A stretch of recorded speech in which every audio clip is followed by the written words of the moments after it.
विभा सुबह 4 से लेकर रात के 12 बजे तक कपड़े ही धोती रहती। एक रोज सास पड़ोस से निकलकर कहीं जा रही होती है कि साथ वाली कहती है, हाँ कल्लू की माँ, जरा ये बताओ कि 2 साड़ी है, 2 ब्लाउज और एक पेटीकोट और एक नाड़े वाला लंबा कच्छा।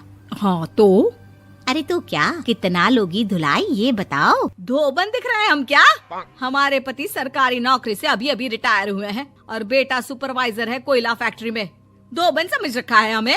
हाय रे कल्लू की अम्मा, माफ कर दो, वो तो मोहल्ले में यही सब बता रहे थे कि तुमने बहू को कपड़ा धुलवाने के काम में लगा दिया है। सास को पड़ोसन की बात सुनकर गुस्सा आ जाता है। वो घर पहुंचती है जहां घर के बाहर ही इतने सारे कपड़े सूख रहे होते हैं जितने कि किसी धोबन के घर पर। अरे ओ कल्लू की दुल्हन, बाहर निकल।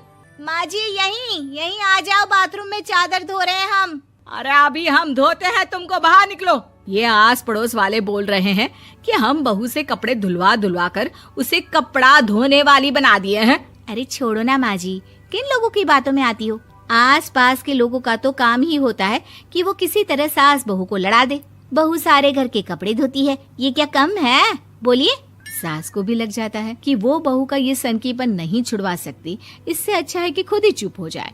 एक रोज सास और बहू मंदिर जाते हैं, जहाँ सास की साड़ी वहाँ खड़ी भीख मांगने वाली से मिलती है। माँ जी क्या बात है, आपकी साड़ी उस भिखारन से कितनी मिल रही है ना? हाँ देखो तो दोनों की साड़ी मिल रही है। क्या बात है कल्लू की अम्मा, तुम खुद को तो अफसर की बीवी बताती हो और ऐसी सिंपल सी प्लेन साड़ी पहनकर घूमती हो। सिंपल और प्लेन नहीं है ये साड़ी। तो क्या सोने के धागे से फूल बने हैं? कुछ भी सासू माँ, कुछ भी। हाँ बने थे इस साड़ी में सोने के धागे से फूल। मेरे पति लेकर आए थे मद्रास से स्पेशली मेरे लिए 10,000 की। ताहे भाई साहब इस भिखारन के लिए भी सेम टू सेम साड़ी लेकर आए होंगे 10,000 की। सास उस वक्त कुछ नहीं कहती, लेकिन बहू के साथ घर आती है और अलमारी से एल्बम निकाल कर लाती है। ये साड़ी देख रही है, ये वही साड़ी है जिसे मैंने अभी पहना था। इस साड़ी में ये जो चमकदार फूल दिख रहे हैं ना, ये सोने के धागों से काटे गए हैं। लेकिन तू लोकल वॉशिंग मशीन ब्रश से घिस घिस कर सारे फूलों को निकाल कर साड़ी प्लेन कर दी।